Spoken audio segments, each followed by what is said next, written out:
다 함께 묵상 기도를 드리심으로 금요 주일 예배를 하나님께 드리겠습니다.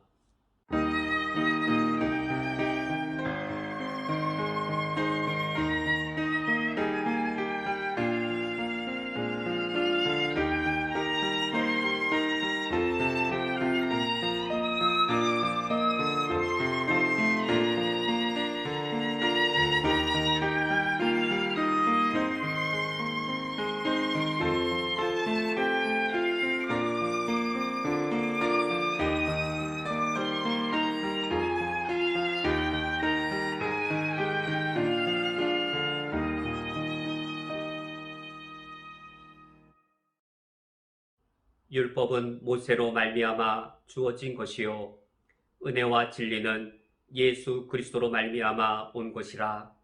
본래 하나님을 본 사람이 없으되 아버지 품속에 있는 독생하신 하나님이 나타내셨느니라. 아멘. 하나님 아버지시여, 예수 그리스도를 우리의 구주로 고백하는 저희들이 한자리에 모여 하나님을 예배하오니 이 자리에 임하여 주시옵소서. 우리를 구원하신 하나님의 크신 은혜를, 구원 이후에도 우리에게 무한 베풀어 주신 주님의 사랑을 찬양합니다. 우리의 경배와 우리의 노래를 기뻐 받아 주시옵소서. 예수 그리스도의 이름으로 기도합니다. 아멘. 다 함께 찬송가 17장 사랑의 하나님 찬양하겠습니다.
다 함께 우리의 죄를 고백하기 위하여 시편 51편의 말씀을 합독하겠습니다. 하나님이여, 주의 인자를 따라 내게 은혜를 베푸시며 주의 많은 긍휼을 따라 내 죄악을 지워 주소서. 나의 죄악을 말갛게 씻으시며 나의 죄를 깨끗이 제하소서. 모른 나는 내 죄가를 아오니 내 죄가 항상 내 앞에 있나이다. 하나님이여, 내 속에 정한 마음을 창조하시고 내 안에 정직한 영을 새롭게 하소서. 하나님께서 구하시는 제사는 상한 심령이라. 하나님이여, 상하고 통회하는 마음을 주께서 멸시하지 아니하시리이다. 아멘. 다 함께 묵상으로 우리의 죄를 하나님께 고백하겠습니다.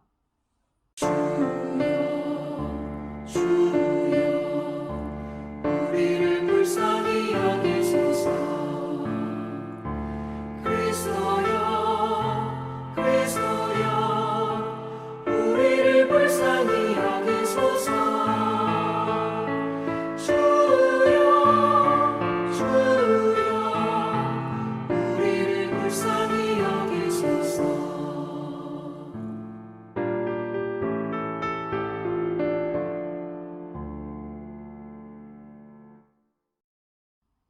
거룩하신 하나님, 성령 하나님의 인도하심을 따라 완전하신 하나님 아버지 앞에 설 때에 내 영혼의 더러움과 죄악됨을 발견하오니 하나님 아버지 앞에 우리의 죄악을 토설할 때에 저희들을 불쌍히 여겨 주시옵소서. 저희들이 몇 가지의 선행을 행한들 우리 소유 중 일부를 구제한들 여전히 우리는 죄성 가운데 머물러 있으며 그러한 것들로 우리가 의로워지지 않음을 주님께 고백합니다. 그렇기에 오직 믿음으로 말미암아 구원받게 하시며 오직 예수 그리스도의 은혜로 우리를 의롭다 하시는 주님을 찬양합니다. 예수 그리스도의 보혈로 우리들에게 사죄의 은총을 베풀어 주시옵소서. 뿐만 아니라 성령께서 우리에게 거룩의 능력을 베풀어 주시어 우리로 하여금 의의 병기로 살아갈 수 있도록 우리에게 힘을 주시오니 감사드립니다. 이번 한 주간 살아갈 때에 구원의 은혜 받은 자답게 사죄의 은총을 무한히 누린 자답게 이번 한 주간 의의 병기로서 살아갈 수 있도록 성령의 거룩의 능력을 베풀어 주옵소서. 예수 그리스도의 이름으로 기도합니다. 아멘.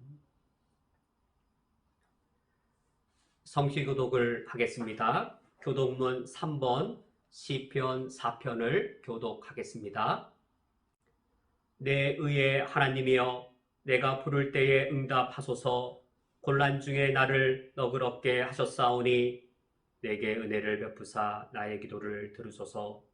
인생들아 어느 때까지 나의 영광을 바꾸어 욕되게 하며 헛된 일을 좋아하고 거짓을 구하려는가.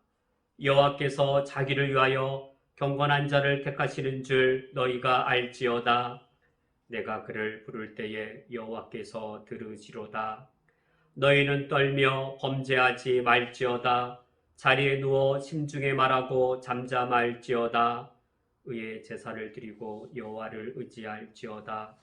여러 사람들의 말이 우리에게 선을 보일 자 누구뇨 하오니 여호와여 주의 얼굴을 들어 우리에게 비추소서.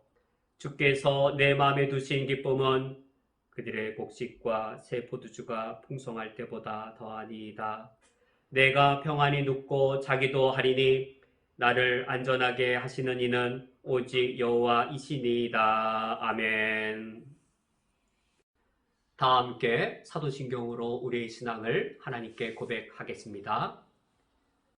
전능하사 천지를 만드신 하나님 아버지를 내가 믿사오며 그 외아들 우리 주 예수 그리스도를 믿사오니 이는 성령으로 잉태하사 동정녀 마리아에게 나시고 본디오 빌라도에게 고난을 받으사 십자가에 못 박혀 죽으시고 장사한 지 사흘 만에 죽은 자 가운데에서 다시 살아나시며 하늘에 오르사 전능하신 하나님 우편에 앉아 계시다가 저리로서 산 자와 죽은 자를 심판하러 오시리라.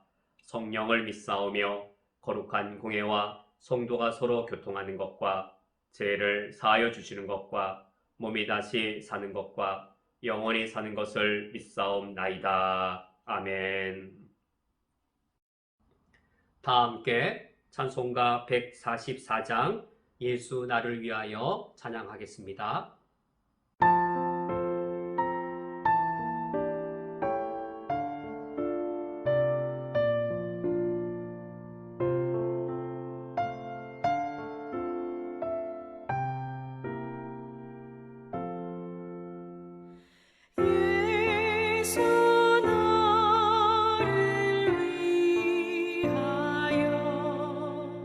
십자가를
성경 봉독하겠습니다.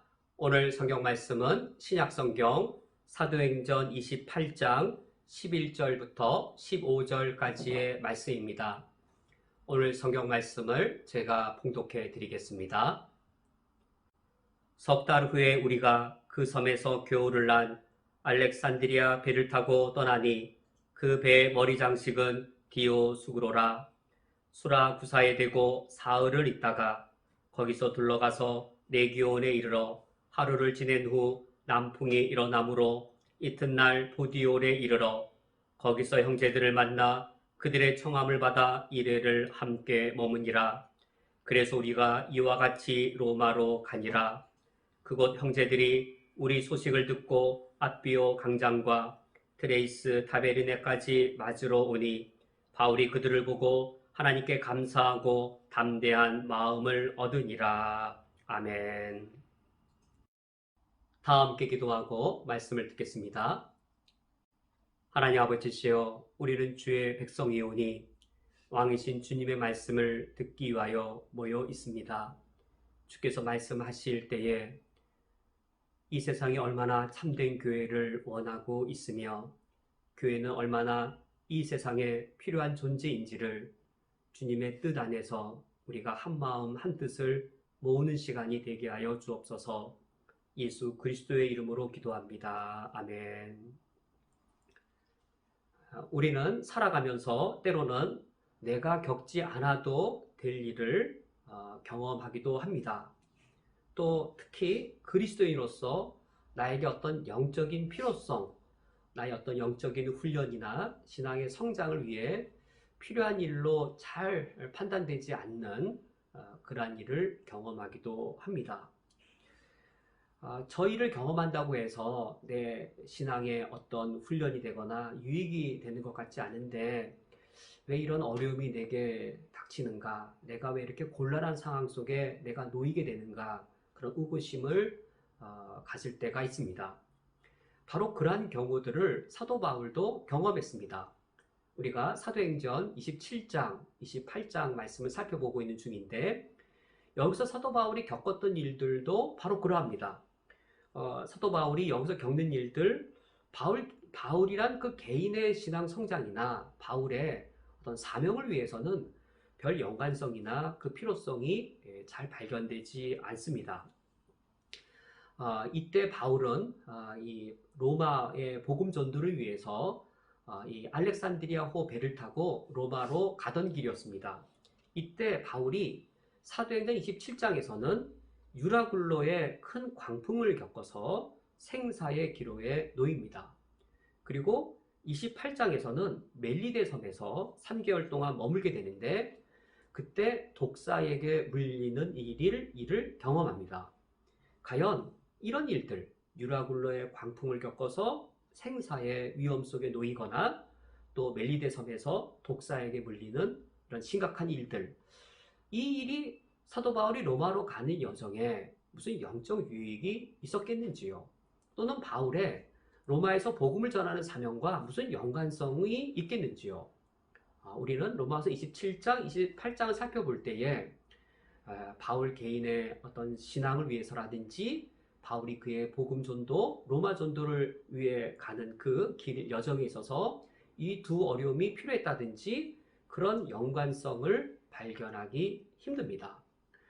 이 두 사건을 다 빼고 곧바로 사도 바울이 알렉산드리아호를 타고 곧바로 로마에 도착했다라고 사도행전이 기록되었다 할지라도 사도 바울의 복음 전도의 사명에 있어서 별 어떤 어려움이나 곤란함이 발생되지 않습니다. 그러므로 우리는 이 다른 관점에서 생각해 보아야 하겠습니다. 우리들도 바울과 같이 이런 상황에 놓일 때가 있습니다. 나에게 어떤 어려운 사건이 닥치거나 또는 내가 곤란한 상황 가운데 내가 놓일 때가 있습니다. 내 개인의 입장에서 내가 이런 상황에 왜 놓여져 있지? 나의 어떤 영적인 훈련을 위해서인가를 찾아볼 때 그 이유가 하나 두 개는 찾아낼 수 있지 몰라도 충분히 그 이유가 발견되지 않을 때가 있습니다. 바울이 지금 그러한 것이죠. 우리는 이런 상황에 내가 놓여 있는 그 필요성을 전혀 다른 새로운 관점에서 보아야 하겠습니다. 바울이 지금 그러한 입장입니다. 만약 바울이 지금 알렉산드리아호 배를 타고 있지 않았다면 어떤 일이 발생되었겠는지요? 바울이 알렉산드리아호 배를 타고 가면서 아주 중요한 역할을 했습니다. 선원들이 도망치고자 할 때에 바울이 그것을 발각해서 이제 군인들에게 그 사실을 알렸습니다. 선원들이 거룻배를 타고 도망치지 못하는 바람에 276명 모두가 생명을 구할 수 있었습니다. 뿐만 아니라 그에 앞서서 이제 배가 파손의 위기에 그리고 이 흑암에 여러 날 있으면서 사람들이 불안에 갇혀 있을 때였습니다. 그 상태가 지속이 되었다면 사람들은 불안을 통해 동요하고 그리고 폭동을 일으키게 되었을 겁니다. 그러나 이때 바울이 음식물을 나눠주고 또 떡을 나눠줄 때 축사하여 떡을 나눠주면서 그들에게 하나님의 위로, 안심하라 라는 그 위로를 해주었기 때문에 이 바울 한 사람이 그곳에 있음으로 말미암아 276명의 모두가 생명을 구할 수 있었습니다. 바울이 알렉산드리아호 유라굴로라고 하는 유라굴로란 광풍을 만나서 이 자초의 위기에, 파선의 위기에 있던 알렉산드리아호 그 배에 타고 있던 276명의 사람들, 바울이 그곳에 함께 있었으므로 알렉산드리아호에 탄 모든 사람들이 생명을 구할 수 있었고 바울이 그러한 구원자의 역할을 할 수 있었습니다. 그러므로 이 유라굴로의 광풍의 이 어려움이 바울에게 무슨 영적 훈련이 되고 무슨 영적 유익이 있을까? 이런 면에서는 전혀 그 이유나 필요성이 발견되어지지 않습니다. 다른 면에서 필요성이 발견되었습니다. 알렉산드리아 호에는 바울이 필요했습니다. 바울과 같은 역할을 할 사람이 필요한 것이었습니다. 멜리데 섬도 마찬가지입니다. 멜리데 섬에는 알렉산드리아 배의 276명보다 훨씬 더 많은 수의 사람들이 살고 있었습니다. 멜리데 섬의 그 원주민들 마찬가지 상황인 것이죠.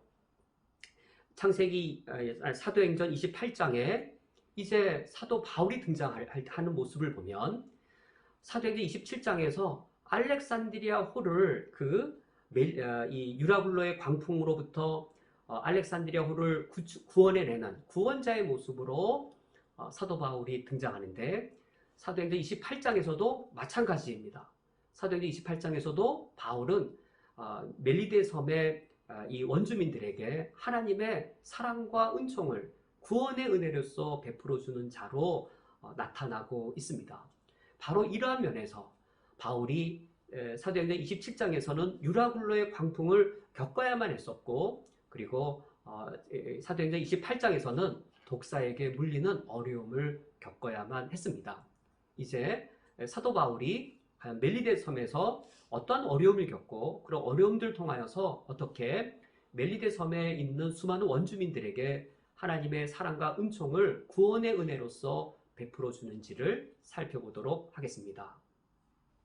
이제 알렉산드리아 호는 파손되었지만 사도행전 28장 1절 말씀을 보면 참으로 다행히 276명 전원이 멜리데라 불리는 섬에 구조될 수 있었습니다. 멜리데 섬은 이탈리아 반도 남부에서 가까이 떨어져 있는 섬인데 오늘날 우리가 몰타라고 부르는 그 섬입니다.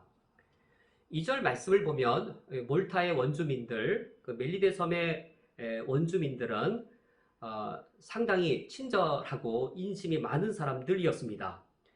그날 비가 오고 날이 추운 때였는데 파손된 사람들을 위해서 특별한 동정을 베풀고 불을 피워서 따뜻하게 영접을 했습니다.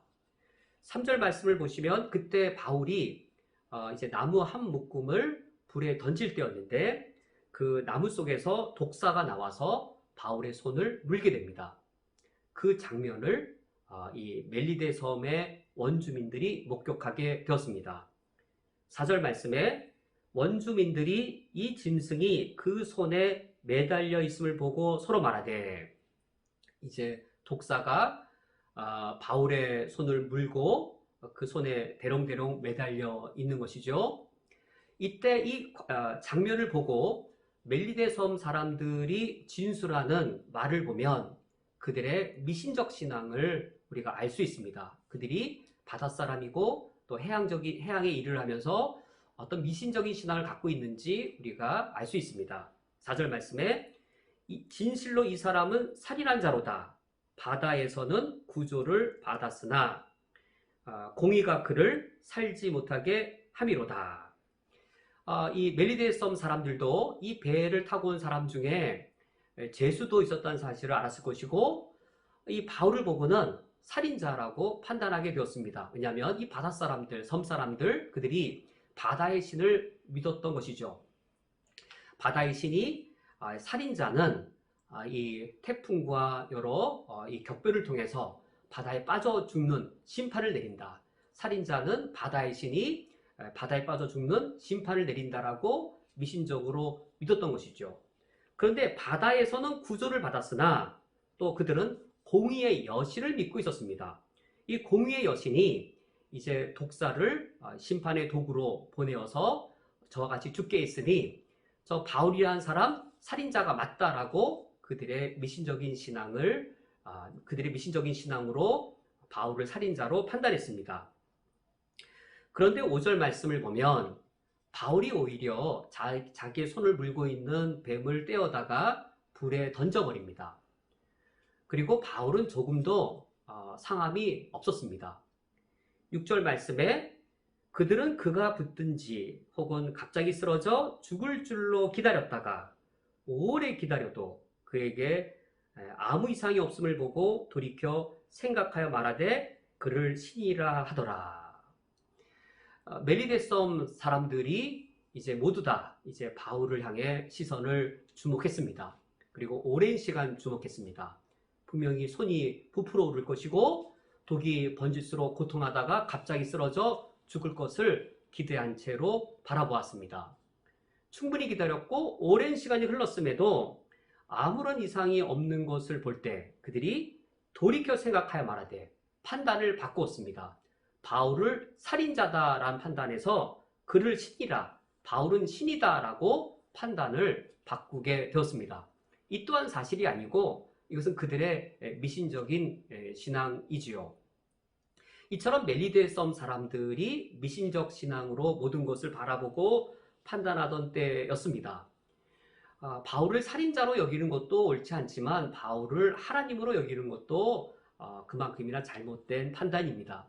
그러나 이제 바울이 3개월 동안 겨울이기 때문에 멜리데 섬에 갇혀 있을 터인데 3개월 동안 이제 멜리데 섬 사람들이 목격하고 알게 될 겁니다.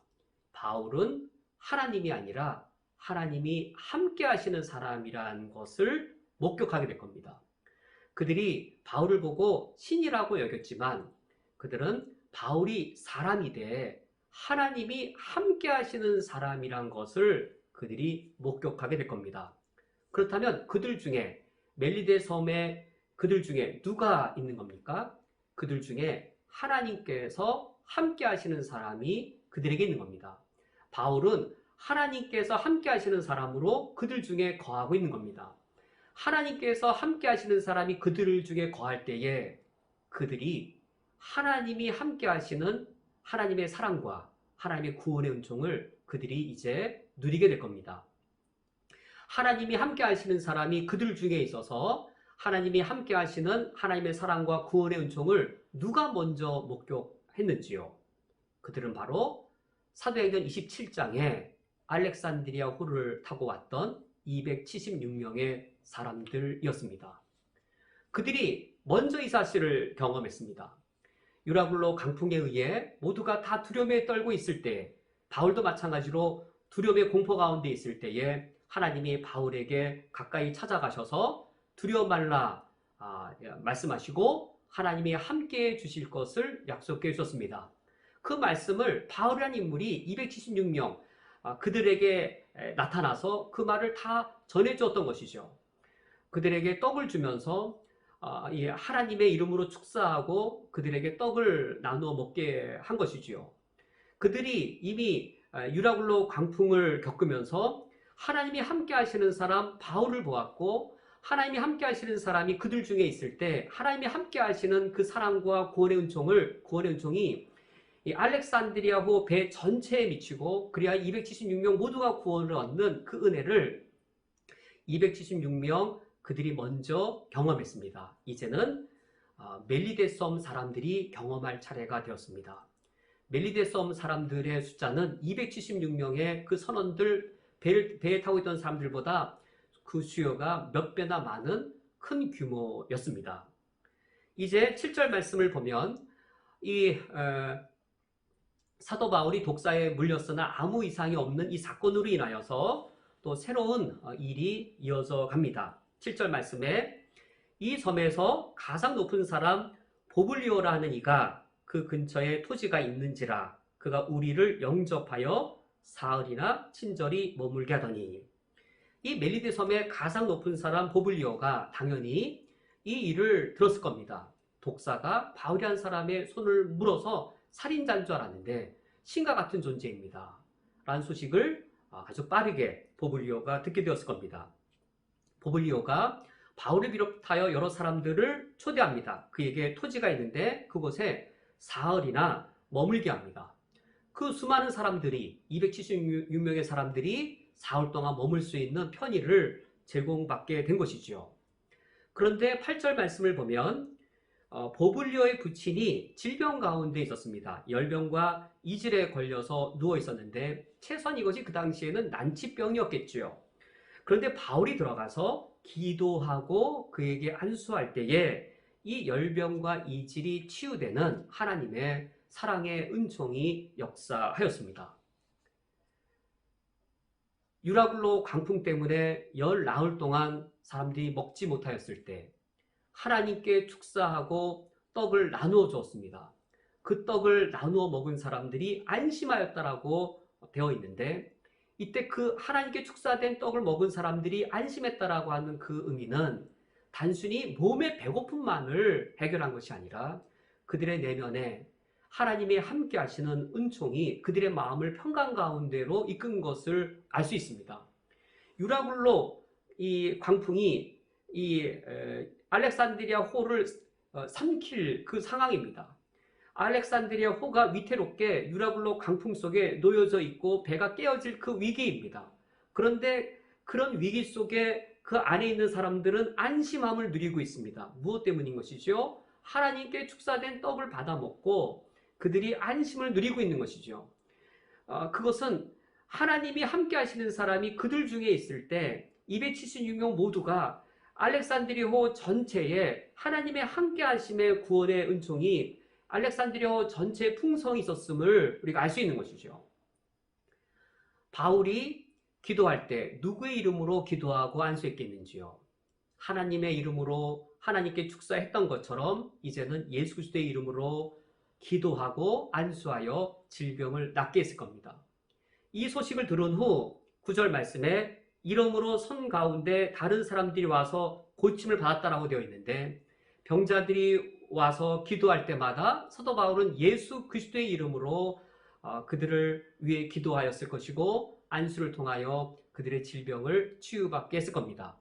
바울이 이 섬에 머문 기간이 무려 3개월입니다. 겨울이 지나기까지 바울이 이 섬에 갇혀 있어야 됐고 이 섬을 떠날 수 없었습니다. 3개월의 긴 시간이면 어느 정도로 충만한 시간일까요? 멜리데 섬에 있는 모든 사람들, 섬의 외곽에 있거나 은밀한 곳에 있는 모든 사람들조차도 예수 그리스도의 이름을 듣고 예수 그리스도에게로 나와서 병고침을 받고 예수 그리스도의 말씀을 듣기에 충분한 시간인 것이죠. 하나님이 함께 하시는 사람 사도 바울이 그들 중에 거할 때에 하나님이 함께 하시는 사랑의 은총과 그들을 구원하신 역사가 멜리데 섬 전체에 가득하게 되었습니다. 그렇다면 한번 이런 경우를 상상해 보시죠. 만약 바울이 로마까지 가는 여정이 순탄했다면, 유라굴로의 강풍도 없어서 순탄하였고 그리하여 석 달 동안 이 겨울을 나기 위해 멜리데 섬에 갇히는 어려움도 없고 독사에게 물리는 험한 일을 당하지도 않고 순적하고 평안하게 로마에 갔다면, 그렇다면 그 결과는 무엇이겠는지요? 비록 로마까지 가는 그 여정이 이처럼 험난하고 어려웠지만 유라굴로의 광풍도 겪고 이 멜리데 섬에 갇혀 있으며 독사에게 물리는 험악한 꼴도 보았지만 그것으로 인하여서 276명의 이 알렉산드리아 호를 타고 있던 사람들이 구원을 받게 되어지고 하나님의 이름을 알게 되어지고 멜리데 섬 사람들이 질병을 치유받게 되어지고 예수 그리스도의 이름을 알게 되는 일이 여기에 일어날 수 있었습니다. 그들이 이런 바울의 모습을 보면서 무엇을 철저하게 알고 명확하게 알았을까요? 하나님이 함께 하시는 사람이 우리 중에 있을 때 그들은 누구를 보았을까요? 예수의 이름으로 병이 치유되는 것을 봤을 때 단지 병이 치유되는 것만을 보았겠는지요? 그들은 하나님이 함께 하시는 사람을 통하여서 하나님을 보았을 것이고 예수 그리스도의 이름을 알게 되었을 겁니다. 우리는 그 사실을 10절을 통해 알 수 있습니다. 10절 말씀에 후한 예로 우리를 대접하고 떠날 때에 우리 쓸 것을 배에 실었더라. 3개월 후에 이제 겨울이 끝나서 이탈리아 반도로 이제 출항할 때입니다. 그들은 이때까지 후한 예의를 다했습니다. 바울을 신으로 숭배한 것이 아니라 하나님이 함께 하시는 사람으로 그들에게 이 은혜를 베풀어 준 것에 대해 그들은 예의를 갖추었고 그들이 받은 은혜가 얼마나 컸는지 떠날 때에 276명의 배가 쓸만한 276명의 사람들이 쓸만한 모든 필요를 그들이 넉넉히 채워줄 만큼 그들이 받은 은혜를 감사하였습니다. 우리가 오늘 이런 바울의 모습을 볼 때에 오늘날 이 세상에 교회가 이 세상 속에 우리 그리스도인들이 어떤 존재가 되어야 하고 이 세상에 교회가 왜 필요한지를 우리는 그 중요한 사실을 명확하게 확인할 수 있습니다. 사도 바울의 모습은 한 개인의 모습이 아닙니다. 오늘날 이 세상의 모습이 어떠한지요? 꼭 코로나 상황이어서만 그런 것이 아니지요. 코로나 상황은 더욱더 그것을 극명하게 드러내줄 뿐인데 코로나와 같은 우리 인간의 현실이 멜리데 섬에 병자로 가득 찬 상황, 그리고 이 코로나의 위기로운 상황이 유라굴로로 이 알렉산드리아호를 깨트릴 것 같은 그런 위기의 상황, 동일한 상황인 것이지요. 그러나 이런 위기 상황마다 거기에 사도 바울이 있어야 할 것이 필요했습니다. 사도 바울이 그들 중에 있을 것이 필요했습니다. 하나님의 함께 하시는 사람이 그들 중에 있는 것이 필요했습니다. 하나님이 함께 하시는 사람, 바로 우리 그리스도인들이고 바로 우리 교회입니다. 우리 교회와 우리 그리스도인들이 바로 이 교회에 가장 필요한 존재인 것을 우리는 말씀을 통해 확인할 수 있습니다. 마지막으로 과연 사람은 어떻게 하나님을 알 수 있는가라는 사실로 오늘 말씀을 맺고자 합니다. 사도 바울과 헤어진 이후에도 알렉산드리아호의 사람들 그리고 멜리데 섬의 원주민들은 하나님을 명확하게 알고 있을 겁니다. 과연 그들이 어떻게 하나님을 알게 되었을까요? 그것은 그들이 하나님을 직접 경험했다라기보다도 바울과 함께 하시는 하나님을 경험함으로 그들이 하나님을 알게 되었을 겁니다. 이 사실은 보편적인 원리입니다. 신약시대든 구약시대든 마찬가지입니다. 우리가 구약성경의 아브라함, 이삭, 요셉 등을 보더라도 불신자들이 하나님을 알게 됩니다. 하나님을 직접 경험해서 아는 것이 아니라 하나님이 함께 하시는 모습을 보고 그들이 하나님을 알게 됩니다. 하나님을 볼 수는 없어도 하나님이 함께 하시는 모습은 볼 수 있습니다. 이것이 보편적인 원리입니다. 우리가 하나님의 존재를 보여줌으로 불신자들에게 하나님을 알게 해주는 것이 아니라 하나님이 함께 하시는 모습을 보여줌으로 하나님을 알려줄 수 있습니다.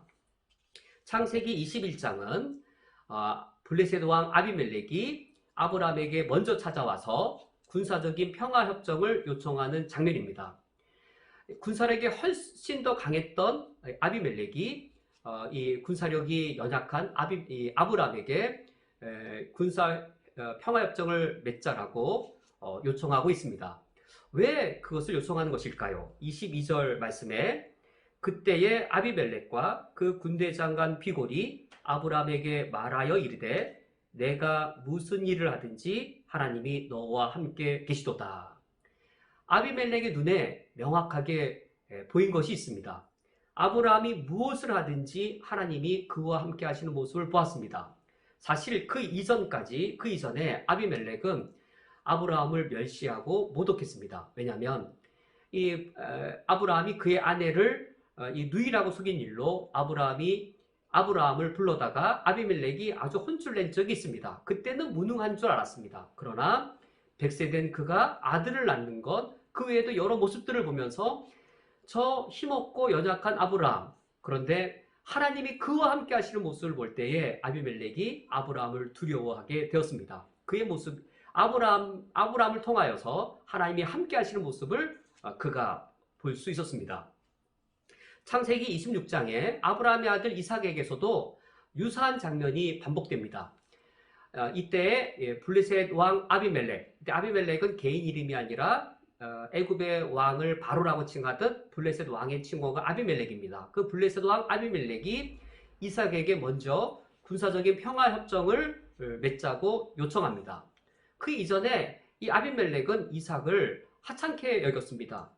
군사력도 별 볼 일 없는 이삭을 하찮게 여겨서 우물을 빼앗고, 그리고 이삭이 또 우물을 파면 또 빼앗는 아주 이 이삭을 얕보는 행위를 반복했습니다. 그런데 그의 눈에 목격된 것이 있습니다. 창세기 26장 28절에 그들이 이르되 여호와께서 너와 함께 계심을 우리가 분명히 보았으므로, 그들의 눈에 하나님이 직접 보인 것이 아니라 이삭과 함께 하시는 하나님의 모습이 보였습니다. 우리 사이 곧 우리와 너 사이에 맹세하여 너와 계약을 맺으리라. 우물을 빼앗았던 그 일이 걱정이 되어서 먼저 이처럼 군사적으로 평화협정을 맺자고 한 이유, 그것은 하나님을 직접 본 것이 아니라 이삭과 함께 하시는 하나님의 모습을 그가 보았기 때문입니다.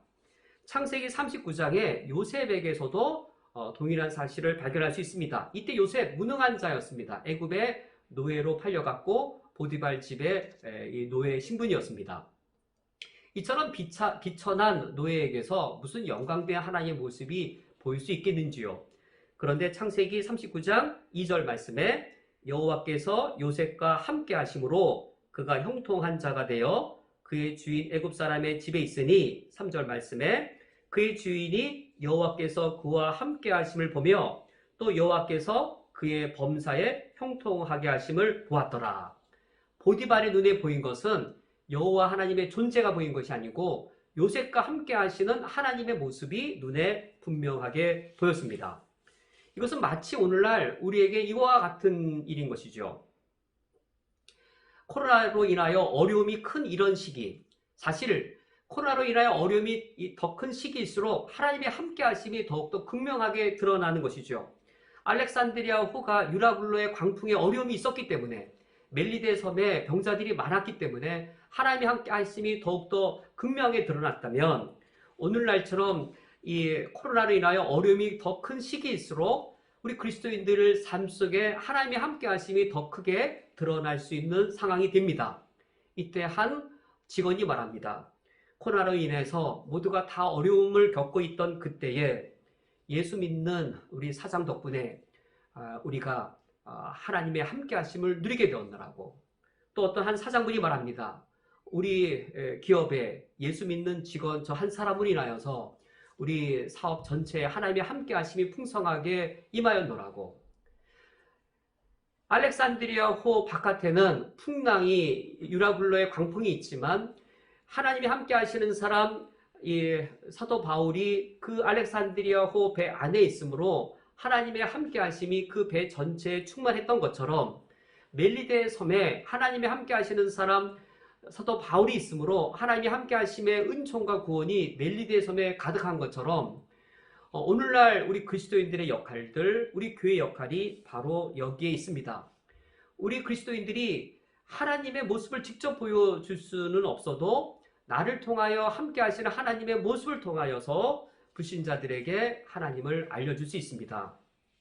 그렇다면 우리가 이와 같이 불신자들에게 하나님이 함께 하심을 나타내어 주어서 하나님을 알게 할 수 있다면 우리 그리스도인들, 우리 자신들은 어떻게 하나님의 함께 하심을 누리고 더욱더 볼 수 있겠는지요. 우리가 오늘 읽은 사도행전 28장 11절 이하에서 그 사실을 확인할 수 있습니다. 사도행전 28장 11절 말씀에 석 달 후에란 말씀은 이제 겨울이 끝나고 이제 멜리데 섬을 떠날 때이고 13절 말씀에 보면 이제 13절 하반절에 이탈리아 반도의 보디올이라는 곳에 이르게 됩니다. 이 보디올에서 14절 말씀 거기서 형제들을 만나. 보디올이란 낯선 곳에서 사도 바울이 처음 만난 그리스도인 형제들이 있었습니다. 서로가 그리스도인인 것을 확인한 후 너무나도 기쁘고 즐거워서 보디올에 있는 그리스도인들이 바울을 그들의 집으로 초청합니다. 7일간 머뭅니다. 그리고 그 후에 로마로 떠나게 되어지는데 그 7일 동안 무슨 이야기를 나눴게 된지요. 분명히 알렉산드리아 호에서 하나님이 함께 하셨던 역사들, 그리고 멜리데 섬에서 하나님이 함께 하셨던 역사들을 함께 나누면서 그들은 하나님의 함께 하심의 그 은혜들을 나눌 때에 위로받고 격려받고 힘의 힘을 누리게 되었을 겁니다. 이제 15절 말씀에 그곳 형제들이 우리 소식을 듣고, 여기 그곳 형제들이란 로마에 있는 그리스도인들입니다. 로마에 있는 그리스도인들이 사도 바울의 이 이야기들을 소문들어 다 알게 되었습니다. 바울이 온다는 소식을 듣고 로마에 앉아서 기다릴 수가 없었습니다. 로마보다 앞서 먼 곳까지 찾아왔는데 그것이 15절 하반절에 아비오 광장과 트레이스 타베른의 고을이었습니다. 아비오 광장은 로마에서 65km가 떨어진 광장이었고 트레이스 타베른에는 로마에서 50km 떨어진 고을이었습니다. 로마의 두 그룹의 그리스도인들이 바울을 만나기 위해 이처럼 65km를 걸어서 또 한 그룹은 50km를 걸어서 바울을 만나러 왔습니다. 바울이 그들을 만났을 때 바울의 마음이 어떠했겠는지요. 15절 하반절 바울이 그들을 보고 하나님께 감사하고 담대한 마음을 얻으니라. 이것이 바로 우리 그리스도인들입니다. 우리 그리스도인들은 하나님의 함께 하심을 어떻게 더욱더 충만하게 누릴 수 있는지요? 우리 그리스도인들은 같은 사명의 길을 가고 같은 믿음의 뜻을 가지고 살아갈 때에 그런 우리 그리스도인들이 우리가 함께 만나서 신앙을 나누고 사명의 뜻들을 나누고 내 삶 속에 역사하신 하나님의 함께 하심의 그 은혜들을 함께 공유하면서 우리가 마음의 힘과 담대함을 얻을 수 있게 됩니다. 이 시간 오늘 말씀을 기억하며 함께 다짐의 기도를 드리시겠습니다. 믿음과 법과 양심을 지키며 살게 하옵소서. 그리하여 불신자의 눈에도 하나님께서 나와 함께 하심이 드러나는 삶을 살게 하옵소서. 하나님이 함께 하시는 사랑과 은총이 나를 통하여서 나의 가정과 나의 직장에 충만하게 나타나게 하옵소서. 우리가 오늘 말씀을 기억하며 함께 다짐의 기도를 드리시겠습니다.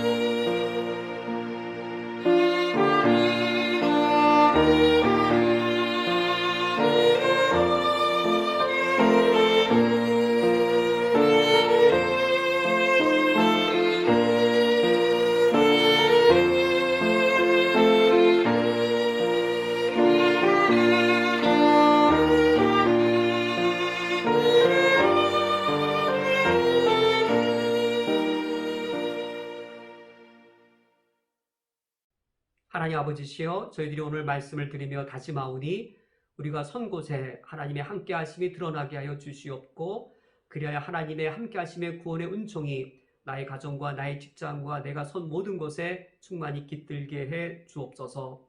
불신자들 눈에도 나와 함께 하시는 하나님의 모습을 통하여 그들이 하나님을 알게 하여 주시옵고, 그리하여 우리의 삶을 통하여 하나님의 영광이 이 온 땅에 내가 선 모든 곳에 미치게 하여 주옵소서. 예수 그리스도의 이름으로 기도합니다. 아멘.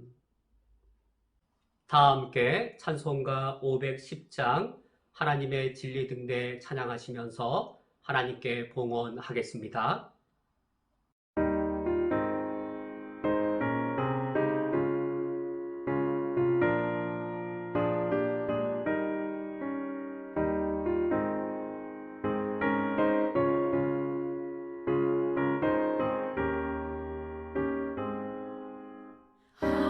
하나님의 진리 등대 길이 길이 빛나니 우리들도 등대 되어 주의 사랑 비추세.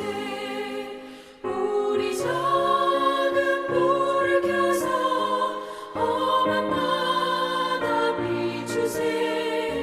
물에 빠져 헤매느니 건져내어 살리세. 죄의 밤은 깊어가고 성난 물결 설렌다.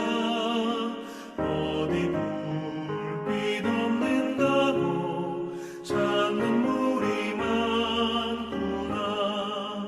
우리 작은 불을 켜서 험한 바다 비추세. 물에 빠져 헤매느니 건져내어 살리세.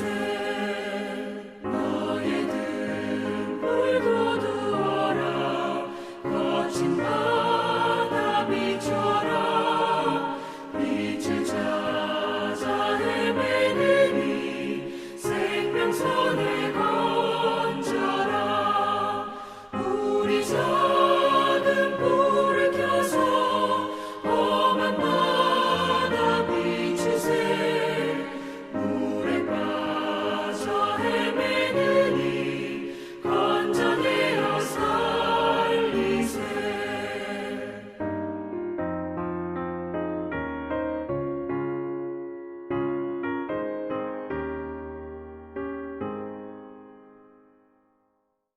다 함께 드려진 예물을 위하여 기도하겠습니다.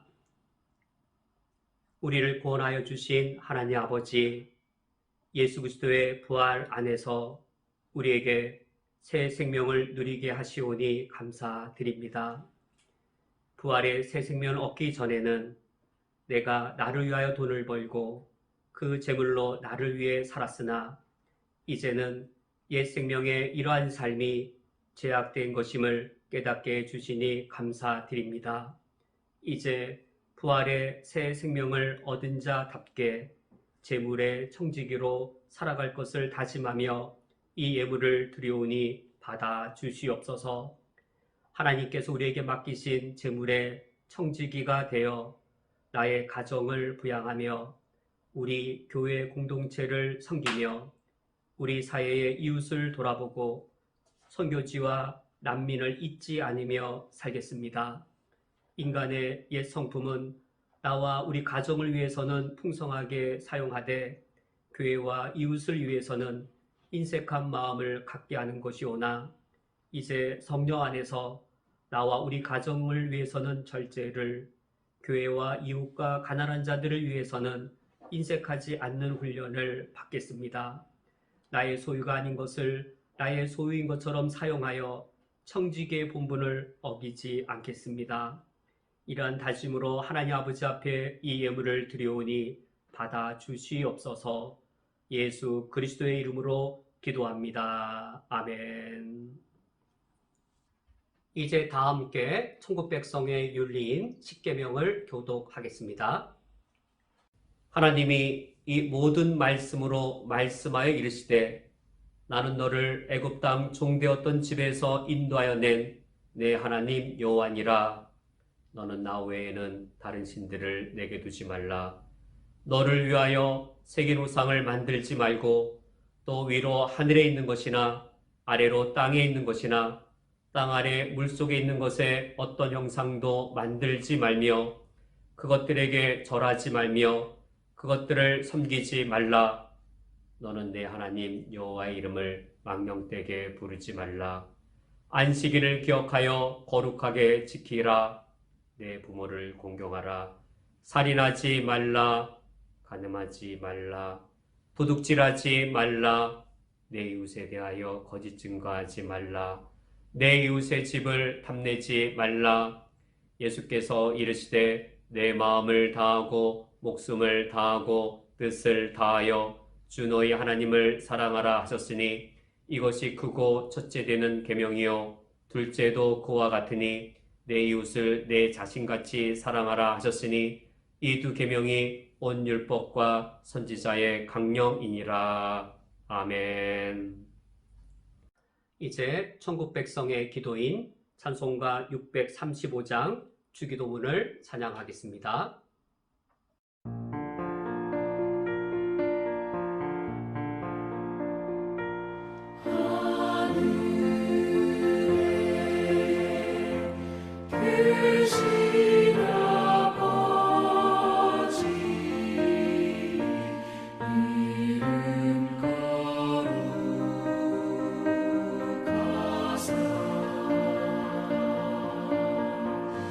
주님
축도하겠습니다.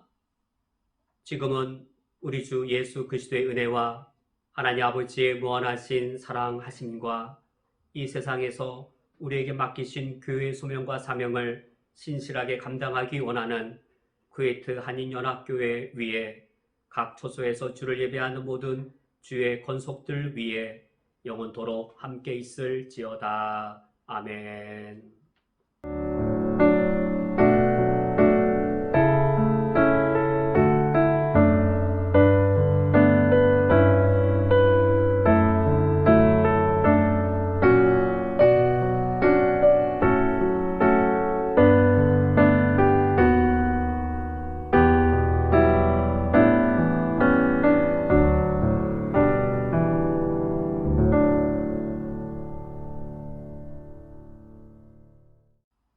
교회 소식을 전해드리겠습니다. 모든 공예배는 인터넷으로 진행되고 있습니다. 금요 주일 예배 오전 9시, 일요 저녁 예배 저녁 7시, 새벽 기도 오전 6시입니다. 이번 주 일요 저녁 예배는 아브라함을 통하여서 믿음의 의미를 살펴보겠습니다. 주일학교 어린이부의 예배 영상이 밴드와 카톡을 통하여 배포됩니다. 청소년부의 반별 모임은 금요일 오전 10시 반 인터넷 영상으로 진행됩니다. 이번 주간 중보기도 먼저 코로나 극복을 위해 수고하는 분들을 위해 기도를 부탁드립니다. 코로나 의료 현장을 장기간 지키는 의료진을 위하여, 코로나 백신과 치료제를 개발하는 연구원들을 위하여, 코로나 방역을 관리하는 일선 공무원들을 위하여, 우리 민족 북한을 위하여 기도를 부탁드립니다. 하나님께서 김정은 정권의 악한 통치를 속히 무너뜨려 주시도록, 요독 수용소를 비롯한 정치범 수용소에 갇힌 모든 사람들이 속히 해방을 누리도록, 코로나 전염과 극심한 궁핍을 겪는 우리 북한 동포들을 속히 구해 주시도록, 우리 교회의 주일학교와 청년부를 위해 기도를 부탁드립니다. 교육자가 없는 상황에서 주일학교를 섬기시는 선생님들을 위하여, 주일학교 학생들이 명상 예배와 분반 모임에 은혜 가운데 참여할 수 있도록, 우리 교회 청년들이 외국의 직장 생활을 잘 감당하게 하시고 안전과 건강을 지켜 주시도록 이번 주간 기도를 부탁드립니다. 구역 예배, 온라인 구역장 모임은 월요일 오후 3시에, 온라인 구역 예배는 수요일 오전 10시 또는 각 구역 상황에 맞도록 드리시면 되겠습니다. 구역 공가는 교회 밴드에 올려져 있습니다. 교우 소식, 이송원 안수 이사님과 차종화 지사님께서 이번 2월 22일 월요일 한국으로 귀국하십니다. 한국으로 귀국하신 이후에 하나님의 평강의 길이 이어질 수 있도록 기도를 부탁드립니다.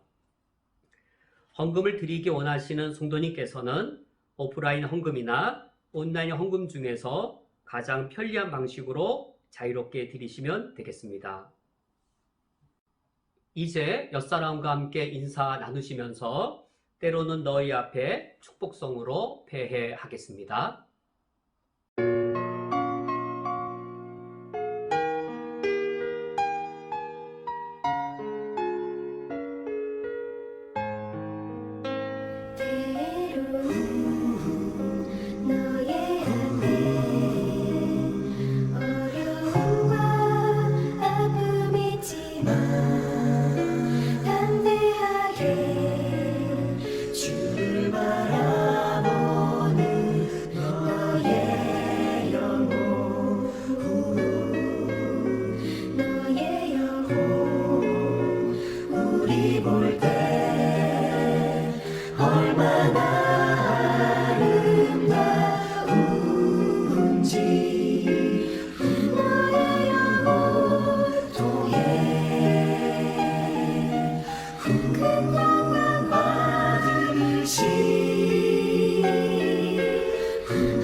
족속이요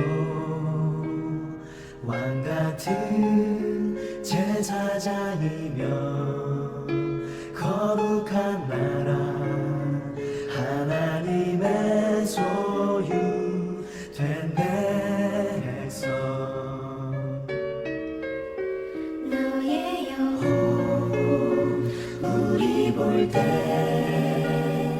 얼마나 사랑스러운지 나의 영혼 통해 그냥